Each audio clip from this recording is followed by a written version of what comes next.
There's some questions? Yes, first question is from Dhananjaya Prabhu. On the one hand, we hear that to receive Krishna consciousness, you need laulyam, strong desire for that. Laulyam. Laulyam. You need, right? Saying that's required. Strong desire for that. For Krishna consciousness. Yes. And on the other hand, it is said that we are lucky because Krishna is a thief and he can enter your heart no matter what. Please tell us, how can the Lord charm us regardless of our desire? How the Lord can charm us regardless of our desire?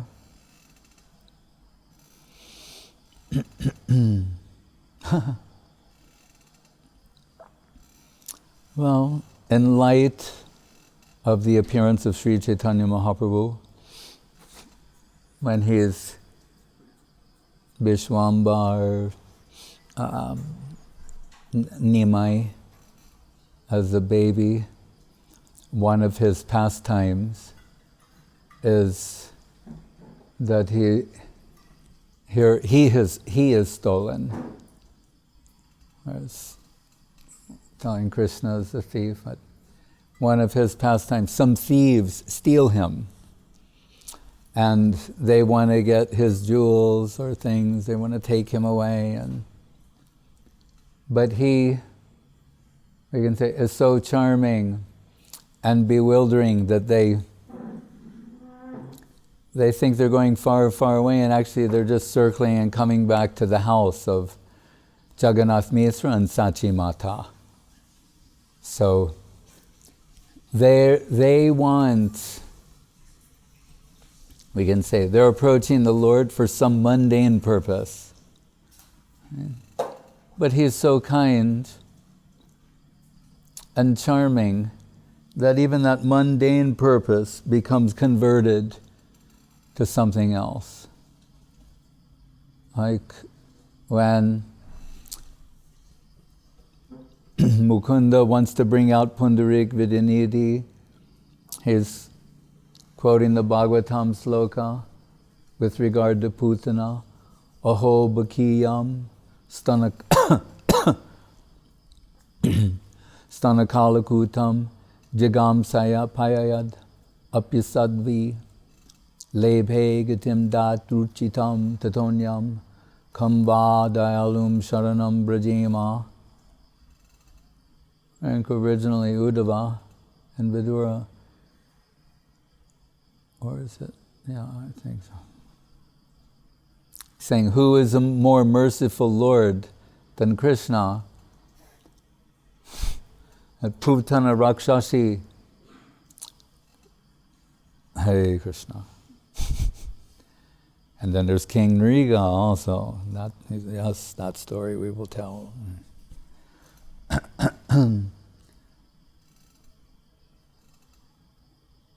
He was found at the bottom of a well as a lizard because he was cursed, but Krishna liberated him. But on this, about Putana,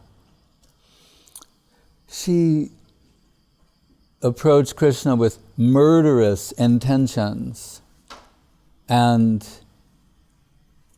Datri means mother, means like motherly position, because the charges will analyze whether actually mother or motherly, and good, any way you parse it. So Vishwanath Chakrabarti Thakur, he mentions in his commentary that if this is the result you get from approaching Krishna with murderous intentions, the first point he makes, he says, then what about if you're just neutral? Then neutral, you'll get a better result. He doesn't go for more first, starting with, then neutral will deliver a better result than that. Then what's above neutral? Dasya, servitorship. Then that must yield a superior result. Friendship, superior. Vatsalya, superior. Madhura. Guru Maharaj says, there's gradation everywhere and everything. So, that actually, I think that was Somya Sham, a school teacher before. Guru Maharaj liked to talk to him, have conversations. He's one of the few Gurudev would allow to go and sit with Guru Maharaj on the veranda, because he would always draw Guru Maharaj into some Harikatha. And he mentioned to Guru Maharaj about, one gentleman said that our solace is that Krishna is a thief. Right? And this made Guru Maharaj very happy. He was delighted to hear this. And he said, yes, the thief, he said, we have created bulwarks on all sides, kind of an old word. Like the Russian word we could say is Kremlin, right? Means a fort, a fortress, to keep Krishna out, unfortunately. We've created all these barriers to keep Krishna out. He said, but fortunately for us, Krishna is a thief. And he said, a thief needs no invitation. Right? He enters stealthily for his own purpose. Right? And we know Krishna is also known Bhavagrahi Janardhan. He's a bhav consumer, a heart consumer. That is his interest. Patram pushpam palam toyam yome bhakta prayachati tadaham bhaktu pavritam ashnami praya tatmana. Then offer something with love and affection, Krishna will receive it with love and affection. Not just officially. The sort of bhav, loving sentiment it's offering, he's personally charmed by that. But we're, because of our ego, causeless unwillingness and other things, we've created all these barriers to try and keep Krishna out. We mentioned the other night about Aghasura, and I forgot to say one thing I find personally, delightfully amusing is, after all the cowherd boys enter Aghasura, he's waiting, then Krishna enters, then he closes his mouth, and inside Krishna expands, pushing his soul, and the life airs up out of the Brahma Randran and emerges into Krishna. But on this point of Krishna entering Aghasura, and perhaps Vishwanath Chakrabarti Thakur or Wanacharya, their commentary, they say, somehow or other, we have to allow Krishna conception to enter. So this is a real unusual example. Krishna is personally entering into him. And he said, so the conclusion is somehow or other for Krishna to enter. So that our hope lies in the fact, and Guru Maharaj saying here, in knowing that Krishna is a thief and that he can enter for his own purpose. But where the laulyam comes involved, means this earnest hankering, hunger, that is the response, the desired response to exposure to Krishna conception.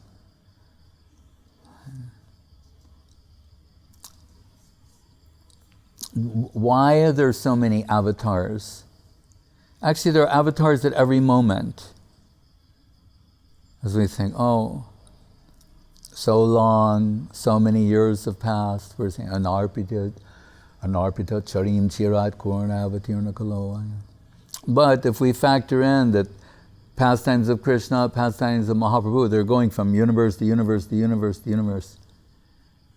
Actually, always going on. And so many avatars, so many incarnations, means so many opportunities are being presented, so much exposure to Krishna conception, and so many different varieties to capture the attention of fallen souls, conditioned souls. But this laulyam is mentioned in regard, we could say, to raga bhakti, more specifically.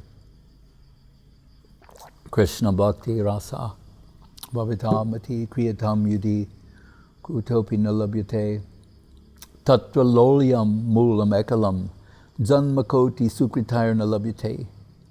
Interestingly, janmakoti sukritayar means 10 million births of accumulative sukriti won't deliver this to you.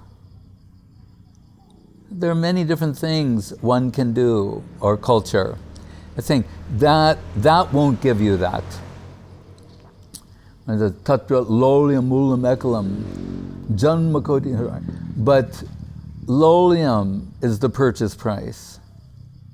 So inadvertently, indirectly, it's pointing us in the direction of the Vaishnava, of Krishna's agent, of Krishna's devotee. Because where are you going to get this? Right? It's like we were telling the other day, contagious, an infectious disease. You have to go to someone who have contact with someone who's infected. But we mean this all in a good way. Bhaktya sanjateya bhaktya. Bhakti alone can give birth to bhakti. One who associating and serving, and by association, service is implied, not mere proximity, right? But service, sevan mukhe, sevan mukata. Then we're told by serving that Vaishnava, das kori beton mori deho premadan. What is the beton, the remuneration in a sense? Although pure service seeks nothing in exchange, but it's observed. The remuneration is the sort of love, devotion, in this case, hunger, earnestness, sincerity, hankering in the heart of that Vaishnava, that substantial agent, is transferred to the heart of the aspiring servitor. So Narottam Thakur, Asraya loya bhaje, Tare Krishna nahi tyaje, Akarane Gelo, saying, don't try to approach Krishna directly. That is uncertain. You say, it's your good fortune. If Krishna enters your heart stealthily, what a wonderful thing. Right? But don't try to approach Krishna directly. But take shelter, the lotus feet of his devotee, serve that devotee, and Krishna will have to extend himself to that servitor. And Krishna, it's certified by Krishna himself. It says, those who say they are my devotees directly, they're not my real devotees. But my real devotees are those who are devoted to my devotees. It's interesting. Famous sloka in the Bhagavatam, Dharmam to Shakshat Bhagavat Pratitam. No, quoting the Mahabharata actually. And no, that's in the Bhagavatam, Dharmam to Shakshat Bhagavat, but the one that ends, Dharmasya Tattvam Nihitam Guhayam, Mahajano Yena Kata Sapanta. Krishna substantially, you can say hidden or present, within the hearts of his devotees.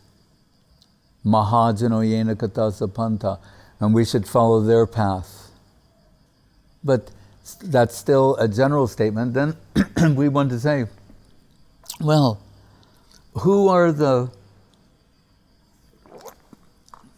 what's the highest conception of a Mahatma? Or great personality? Or who are the greatest devotees? Bhagavad Gita again, Mahatma. Mahatmanus tumam parta, devim prakritim asrita, bhajan tvananya manaso, yatva bhutadim avyayam. Says Mahatmanam tumam, devim prakritim asrita. Those who are fully sheltered under Devi Prakritim. Bhajan Tvananya Manaso means 24 hours engagement. Bhajan Ananya, never ending. We, in a general sense, think of all of the superior realized souls in that sort of non-ending, ceaseless, never-ending flow. But Guru Maharaj makes this point. He's saying, really, 24 hours engagement is only available in Madhura Rasa. Why? Because, and he means in this way, of this direct service, that Mother Yashoda, she is concerned about Krishna's health. It's like, again, because of Mahaprabhu's appearance, Jagannath Mishra, he and Sachi Mata, they, talking about Jnana Shunya Bhaktas and pure-hearted, they, after the birth of Nimai, they notice in their house, like, the footprints, the auspicious symbols from the footprints of the Lord. And they're so pure-hearted, simple-hearted, they think that their Shalagram Shila is performing pastimes in the house. They're saying, we're so fortunate. Our deity is showing some pastimes. You know, that's what they're thinking. They're discussing with one another. And Sachimata, she's sharing, saying, sometimes I'm lying down with Nimai, and I see these effulgent personalities, ladies and gentlemen, in the sky, and they're offering prayers to someone. Right? To someone. But then when she's holding baby Nimai, and he has different pastimes. One is the first time when he sort of like lays on his back, puts his feet in the air. She sees those symbols that were on the floor, they're on the lotus feet of Nimai.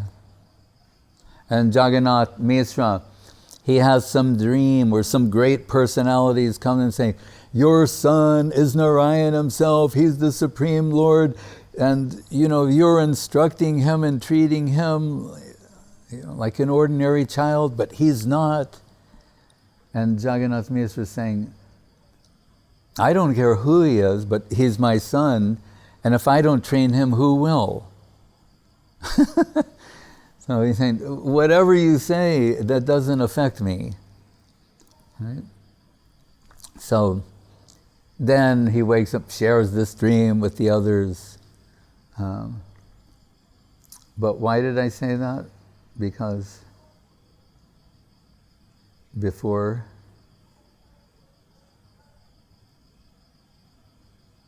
the gopis, Mahatmas, Yashoda. So like Jagannath, his Vatsalya concerns.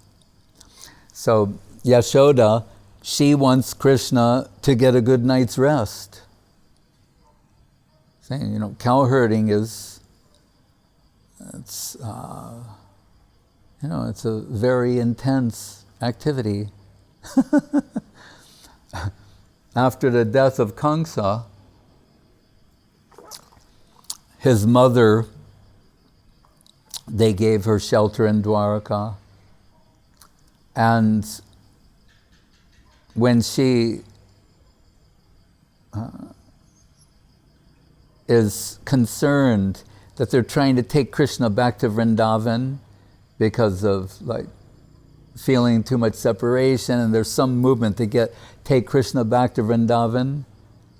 Her part, we can say assigned by Yogamaya in this play, she starts saying like, those people in Vrindavan, they made him herd cows, which is very intense, physical labor. They didn't even give him a pair of shoes, because they don't wear shoes in Vrindavan. So because they're barefoot, she's saying, he didn't even get a pair of shoes for all the work he did. And he said, and if they insist upon taking him there, then what is the market rate for cow herding? Like, how much is it per hour, per day? They want to get him back there for the cow herd program. All right, we'll pay you something. All right, what's the going rate for cow herd? We'll pay you that. So, Mother Yashoda, we know when Krishna comes back at the end of the day, he's covered in Goraja, the dust of the cow. But we're told he looks very beautiful like that. What Guru Maharaj called agreeable negligence.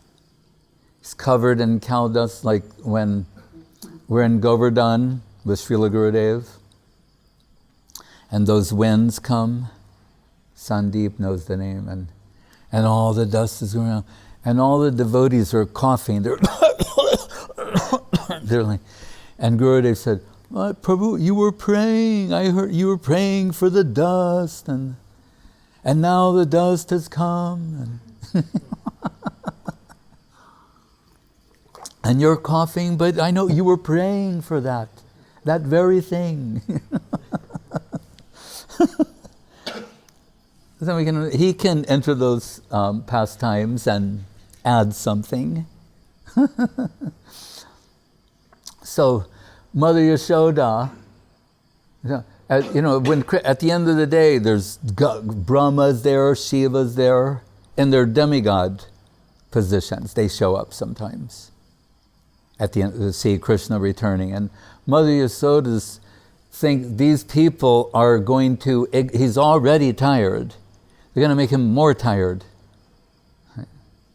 So you can see her way of seeing things are very different. So she wants Krishna to bathe, have a nice meal, and get a good night's sleep. Because the same thing will happen again tomorrow in the Nitya Leela. But the Brajagopis, they're ever hopeful of hearing the sound of Krishna's flute, Karshan Venu Swanai Gopi. Right? Every day we think Sriman Rasa Rasarangbi Bangshi Bhatta Tatastita. Karshan Venu Swanai, they're irresistibly drawn in attraction by the sweet sound of Krishna's flute. Gopinata Gopinath. He's the Lord of the Gopis. So they want Krishna not to sleep, they want to rendezvous with Krishna in the dead of night in the forest of Braja. So Guru Maharaj says 24 hours engagement only possible in Madhura Rasa from this type of analysis. So if we take these statements and start, as Guru Maharaj says, as connotation increases, denotation decreases. We connote more what is the meaning of Mahatma, who are the greatest soul. It says, real religion is in the heart, to be found in the hearts of the Mahatmas. Dharmasya tattvam nihitam. But they've, what is it? Arjapatam chihitva.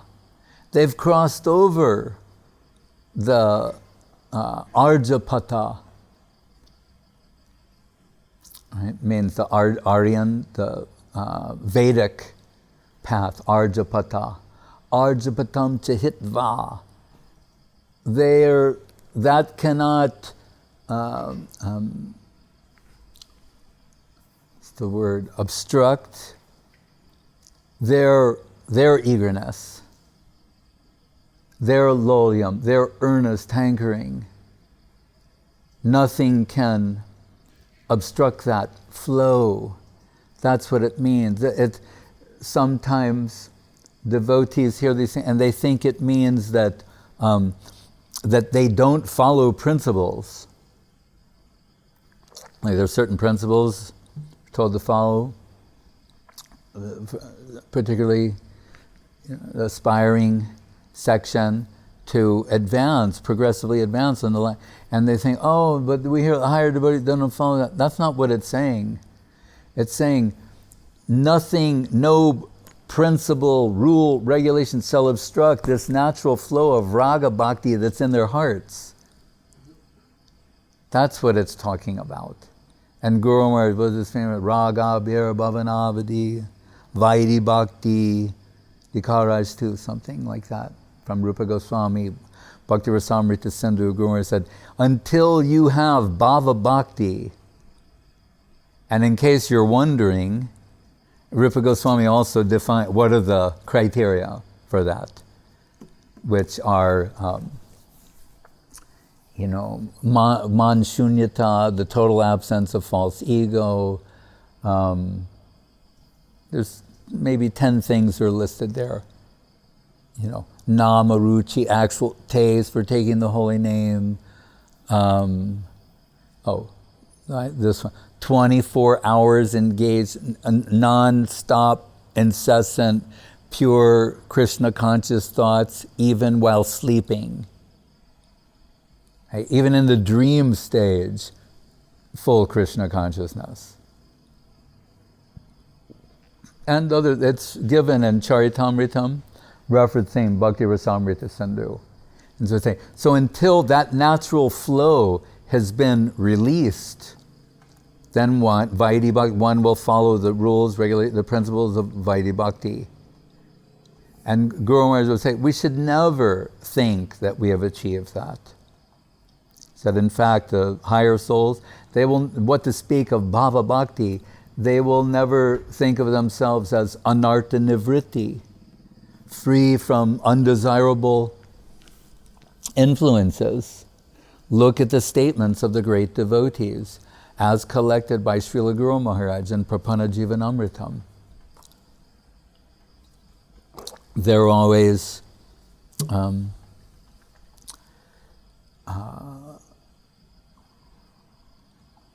pointing to their lack of qualifications and how they are in need and want. So the greatest devotees, Mahajano Yena Katasa Panta, also means this. In this world, there's calculation and varieties of calculation. To make a point, we know Srila Saraswati Thakur, this name, Surya Siddhanta, he's as fully developed astrological knowledge, but Bhaktivinoda Thakur, he's not an astrologer. For his Panjika, he consults this P.N. Bakshi. There's a book they have in Bengal to this day, the calendar. But when they say calendar, they don't mean 12 pictures in 12 months, or that kind, or one picture with 12 months. It's a book that's around 900 pages. With, all kinds of calculations are there. And it was mentioned by Guru Maharaj that Saraswati Thakur's own calculations sometimes would differ with those of P.N. Bakshi. And we assume Saraswati Thakurs are perfect. And this further underscores the point. But because it differed from the calendar that Bhaktivinoda Thakur is following, he deferred to show that faith is higher than calculation. Right? That's the point. The type of devotion, the plane that we seek, It's higher than calculation. And he would rather sacrifice mundane calculation, the calculation of this world, to revere that plane, even if apparently there was some contradiction.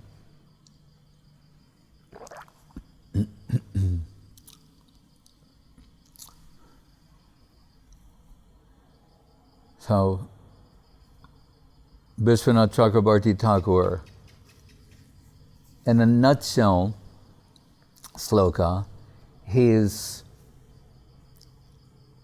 summarized pastimes of Sri Chaitanya Mahaprabhu with reference to the Braja Gopis. He says, and then we can understand who the highest Mahatmas are and what is their path. They say, Brajabadu Bhargena Jakalpitai Srimad Bhagavatam Pramanamamalam Prema Pumarto Maham Sri Chaitanya Mahaprabhu Matamidam Tatrapi Napara. What's the first line? Brajabadu Bar... Aradhya Bhagavan Brajesha Tanaya Taddama Vrindavanam. He's saying, Aradhya, he just right to the point. Aradhya Bhagavan. What's the highest type of worship? Aradhya Bhagavan, Brajesha Tanaya, Braja Isha Tanaya means Krishna. The highest Vrindavan, Taddama, his abode is Vrindavan. Ramya Kachid Brajabadu Bhargena Cha Kalpitai. There's nothing superior, and these were Guru Maharaj's words. He said, than the path invented, kalpitai, imagined, invented, envisioned by the Braja Gopis. Right? Their method is giving yourself. Sometimes they'll offer this, offer that, and under these circumstances you should offer this, and then when you hold this, chant this mantra. They're offering themselves. And one place, Guru Maharaj said, we're told, Atmani Vedanam should be at the basis of everything, some self-giving. Like Diksha Kale Bhakta Kore Atma Samarpan, when you're offering yourself. He said, but from another point of view, actually, that's the goal. That's why it's Atma Nivedanam. From another point of view, why it comes at the end. At last, to fully, totally offer oneself. Aradhya, Aradhita. This is how Srimati Radharani is referenced in the pages of the Bhagavatam, whose method of service is giving herself. And what is that person? Who's the supreme devotee of all devotees of Krishna. He's the Krishnamoyi. Right? She is really responsible for all of this, Krishna consciousness. What does he say? No prema gandhasti dharapi mehoro krandami sobhagya param prakashitam. I have this reputation as wholly giving myself to Krishna, but I'm ashamed to say, really, I could not give myself to him fully. I fell short of that mark. That's how she feels.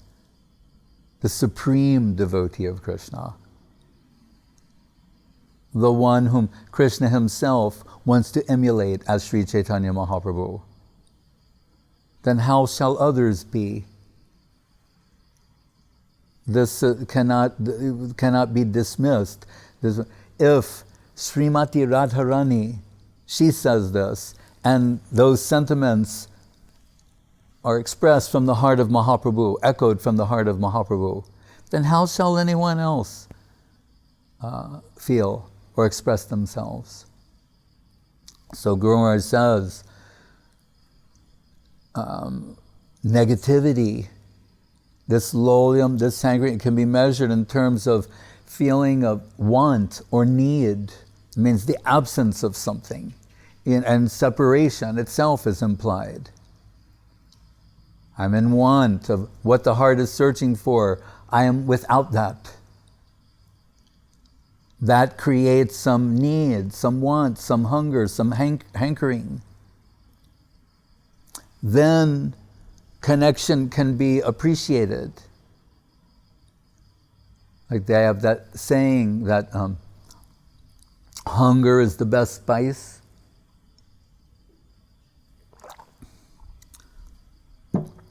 I know, sometimes so hungry, a bland cracker tastes incredible. You're like, wow, this is amazing. It's because you're hungry. Every morning. So it's saying that hunger and to appreciate the least thing. Right? Radha, Mukunda, Parasambhava Garma Bindu, Nirmanchano, Pakarani, Kritadeho Laksham, Utunga Sofrida, Vishesha Vishat Pagalbam, Devim Gunai, Sulalitam, Lalitam Namami. Srila Rupa Goswami praising Lalita Saki as possessing the highest magnitude of eagerness for the least seva, service. That shows hunger, earnestness, hankering, eagerness. And those in her line, the Rupanuga line, that's why we're not interested to get the mantra this from anywhere and everywhere, but from someone who's that the seed of that hankering is there. Like Guru Maharaj wrote in Gurudev's Pranam, Krishna Prema Bija Pradhan, the seed of Krishna Prem.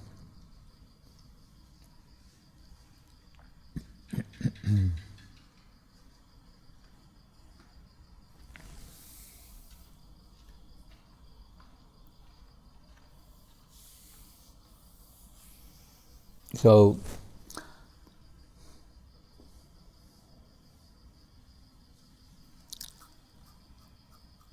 one of Mahaprabhu's pastimes also that when he's a little child, that this Brahmin stops by the house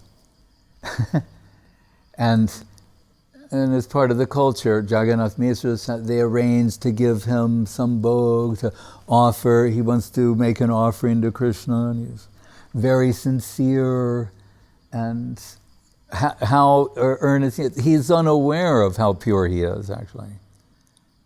And Nimai Pandit comes and eats his offerings. And to show his purity, he's thinking, oh, the child spoiled everything, cleans everything, now to offer again, very earnestly. He's praying that the Lord will accept his offering. Nimai comes in, eats his offering. He's saying, ah! Until finally Nimai reveals who he is. And it says, and in Krishna Lila, you also came to the house of Nanda Yashoda. Same pastime we're having here, a little different. But think of this, the reason I'm mentioning this more than one point is that look how pure the Lord's coming and personally eating his offerings, and he's thinking that everything's been ruined. That's pure to the extreme. Only when Krishna says, now you can see who I am. Those simple-hearted girls, now they have all their offerings, they're on the banks of the Ganga, and then Nimai Pandit, he's not Pandit yet, maybe he's just Nimai, comes and he's taking their offerings. And they're saying, you shouldn't do this, we're trying to worship the Lord. And he's saying, no, like, what a Lord, the people you pray to, they worship me. Oh, you're so arrogant. He said, no, I'm telling you the truth. Brahma, they all worship me. Do you understand that? They're going, Nima, you shouldn't talk like that. Saying, no, if you give these offerings to me, I guarantee you. And he starts telling what they're going to have, and they'll have, intelligent husbands who are very handsome, and you'll have, each 7 children who are very intelligent, and this and that, and lots of rice in your house, and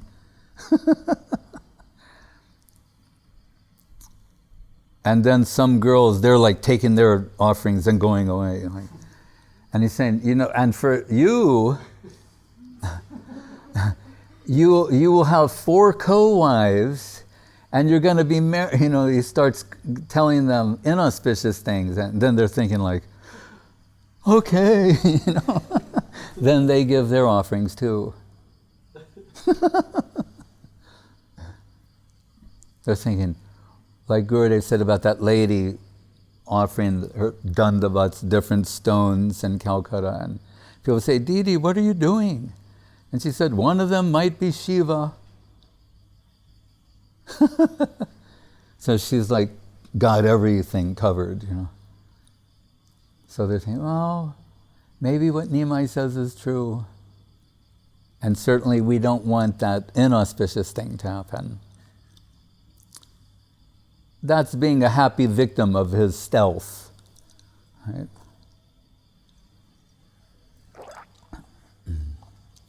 But Rupa Goswami says, Bhakti Rasamrita Sindhu, those gopis, sometimes they are feigning sleep. They're pretending to sleep, and they know Krishna's entering their house to steal butter and yogurt, and they can hear him blowing out the lamps. They can hear him eating. It's making them very happy, actually.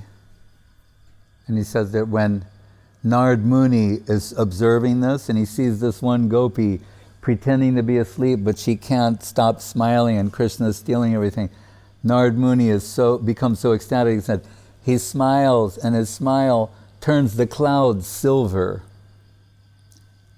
Now that's a smile.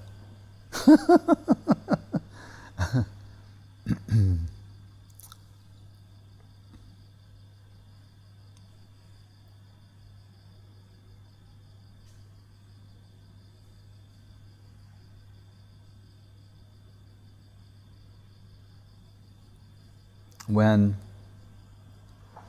Krishna and Balaram are in the Vrindavan forest and they're cowering pastime, they're hungry, and Krishna sends some cowherd boys to meet their yajnik Brahmins doing a yajna nearby, and the boys show up in the name of Krishna and Balaram asking for a little, like prasad, something, and they're saying, oh, time is not right.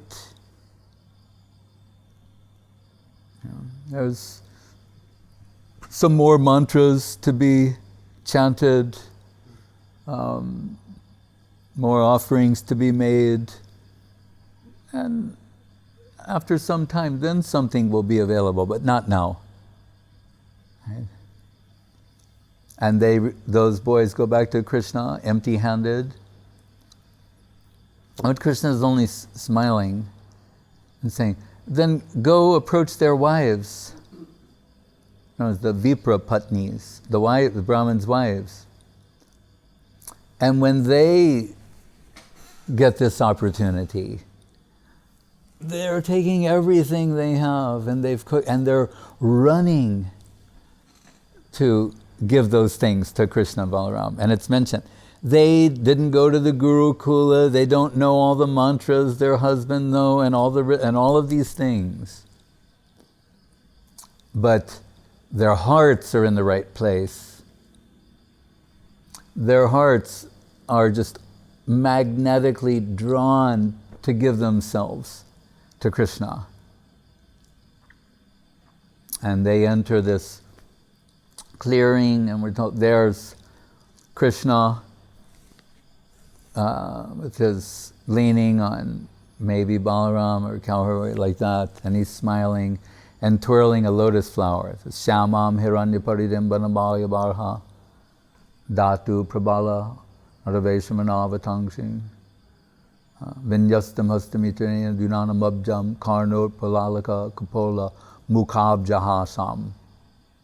So he's smiling, he's twirling his big lotus flower, and they're there with their offering and saying, and as the lotus flower is rotating, their hearts are turning. They're like becoming, what is that? Light, like light.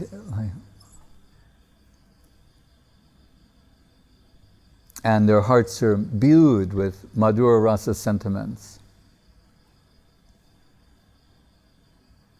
So they have that.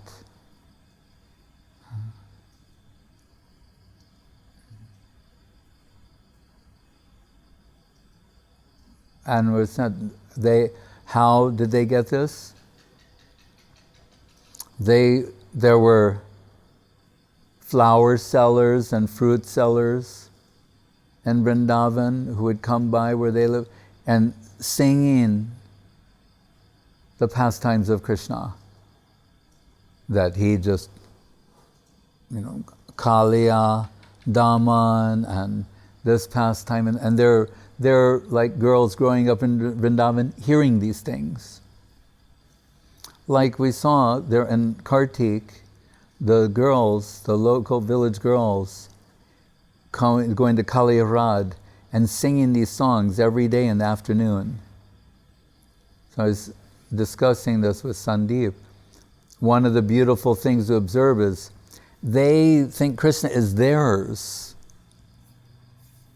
They don't think like they're a particular way and then there's this Krishna that they're hearing about. They think of him as their own. Their Krishna did this and that. It says Swajanam, Malanam, Ashanirninam, Narabara, Srinam Smano Murtiman, Gopanam Swajanam. The cowherd men, so when they see Krishna, they think, he's with us, that's our boy. Just like in this world, people, they're proud when someone from their hometown or their village becomes famous or does something extraordinary. They have some pride. So they have that type of pride for Krishna and all of his accomplishments and his fame.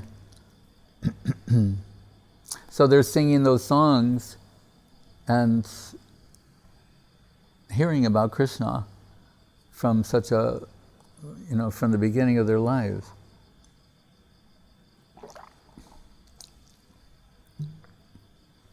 So those Vipra Patnis, they're hearing growing up, hearing all these things about Krishna. It's awakening what is the capacity of the heart. Krishna Prema Nitya Siddha Sadhya Kabunoi Shravanadi Shuddha Chite Koroye Udoy. Shravanadi, Shravan, Kirtan, etc. can Udoy means awaken these sentiments in the heart.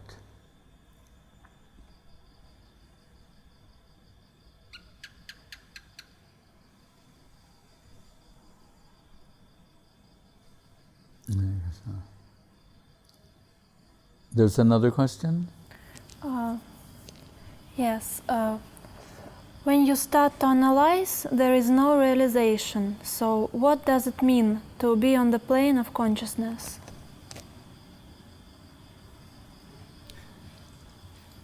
Who's asking this question? Anonymous. It's not mentioned. Oh, anonymous. Yes. Uh-huh. Can you say that again? When you start to analyze... when you start to analyze, there is no realization in it. There is no realization? Yes. You mean like analysis leads to paralysis kind of thing? If you are thinking about something, it's some mental knowledge, not something real, I think. Something like that. Okay, and then what? And so what does it mean to be on the plane of consciousness? the plane of consciousness. Mm-hmm.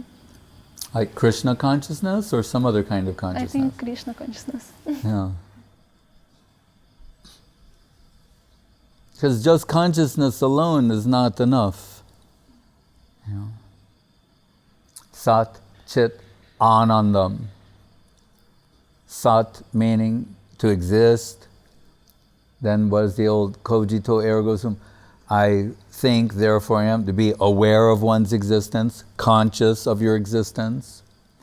But accompanying consciousness of one's existence, a third aspect presents itself to us. The necessity for anandam, happiness.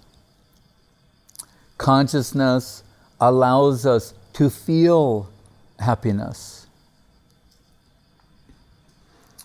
And in Krishna consciousness, even the feeling of sad, unhappy things can produce anandam. Guru Maharaj like to quote the poet, perhaps Shelley, where he says, "Our sweetest songs are those that tell the saddest thoughts." And we know, like Ramayana, heartbreaking love story. And there's some particularly heartbreaking love stories.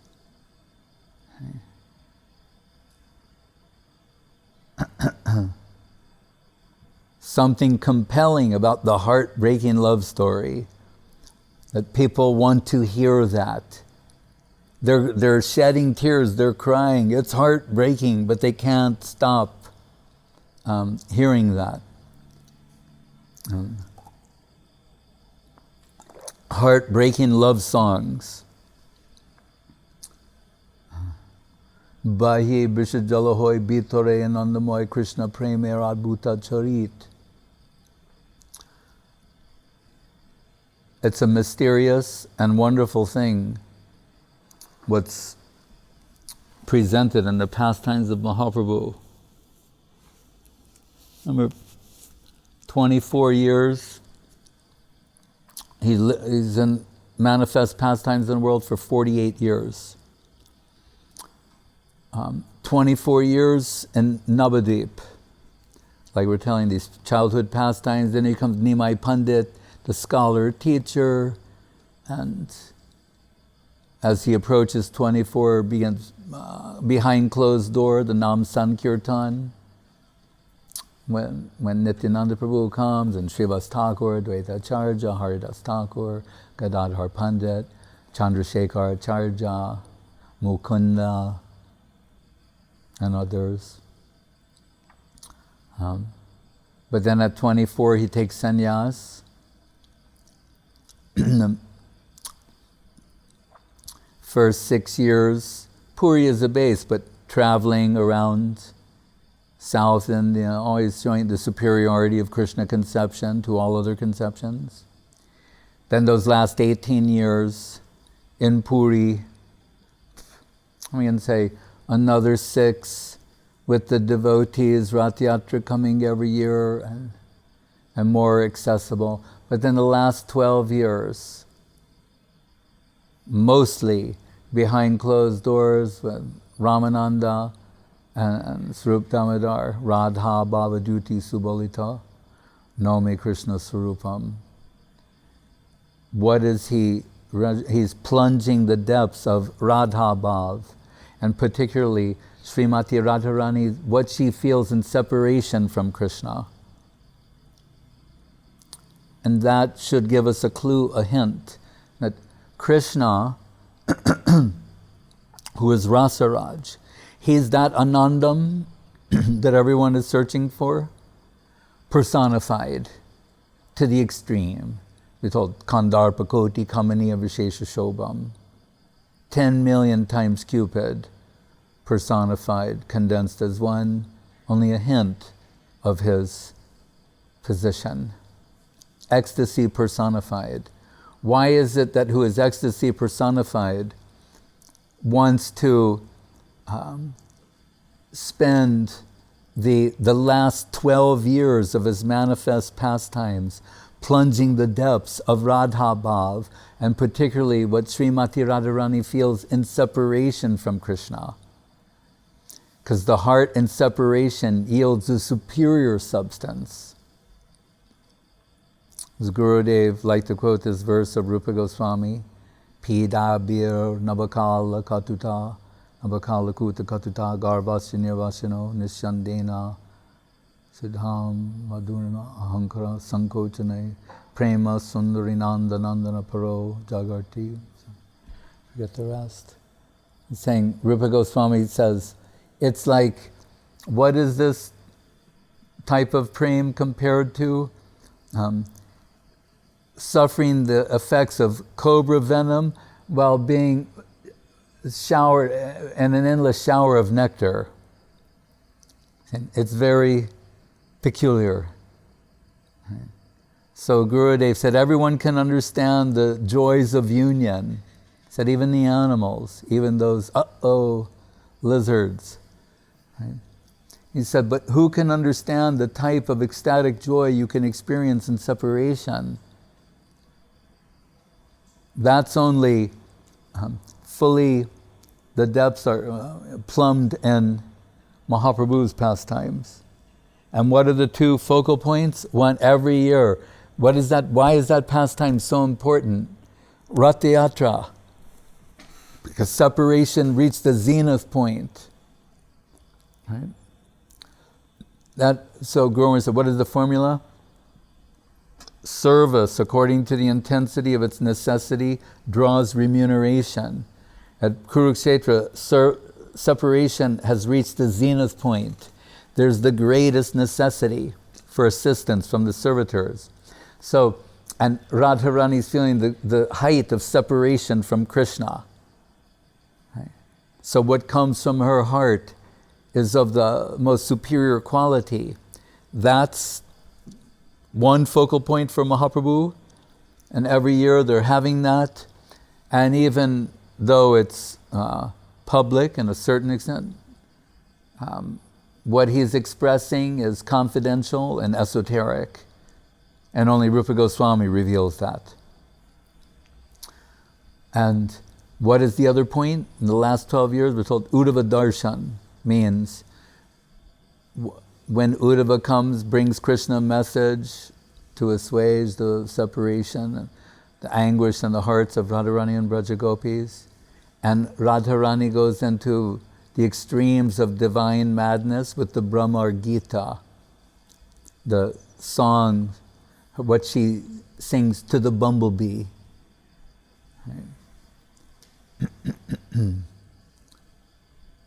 Again, where separation has reached a zenith point. These Mahaprabhu cannot keep himself from going in this direction. And that, knowing that in the background, this is, Anandam personified Krishna, this he wants to experience and taste incessantly, particularly for the last 12 years of his manifest pastimes.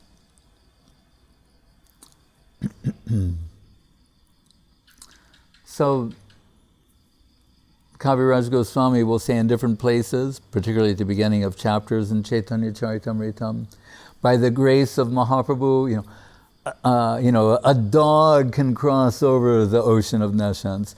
A child can speak all sorts of siddhanta. Right? We don't have to analyze these things. The great devotees, they have done this. They share this with us. They make this comparative analysis for our benefit so that we can appreciate that. And it's by their grace that we can understand it. Not because we have some intellectual ability, some mental this, that, or the other thing. No such thing. It's all grace, actually. What we seek is only achieved by the grace of the Lord, particularly manifest through his merciful devotees. So, and we seek the service of their lotus feet. That's how we express our appreciation for what they are giving to us, by offering ourselves in service to them.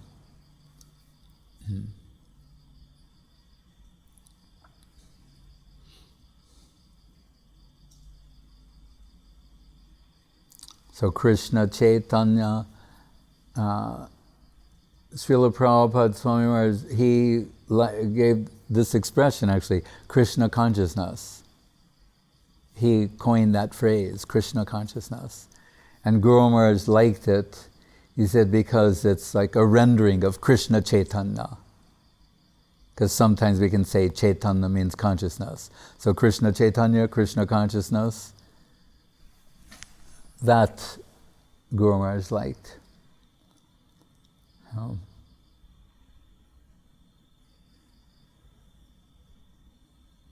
I don't understand this question, but I still like the answer.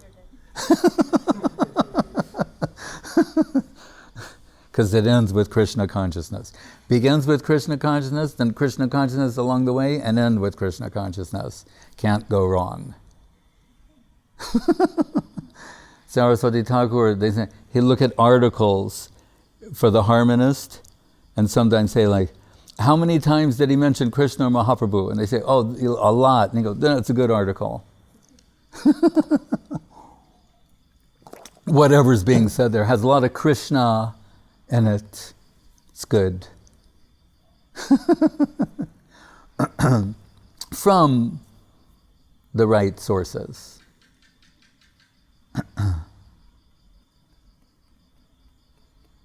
And Mahaprabhu, what is that prayer he liked to chant? Krishna, Krishna, Krishna, Krishna, Krishna, Krishna, Krishna, hey. Krishna, Krishna, Krishna, Krishna, Krishna, Krishna, Krishna, hey. What is it? Then Krishna, Krishna, Krishna, Krishna, Krishna, Krishna, Raksha, Pahimam, Krishna, Krishna, Krishna, Krishna, Krishna, Krishna, Rakshamam, Rama, Raghava, Rama, Raghava, Rama, Raghava, Rakshamam, or Pahimam, Krishna, Keshava, Krishna, Keshava, Krishna, Keshava, Pahimam. And Mahaprabhu is like, apparently can't get enough of Krishna.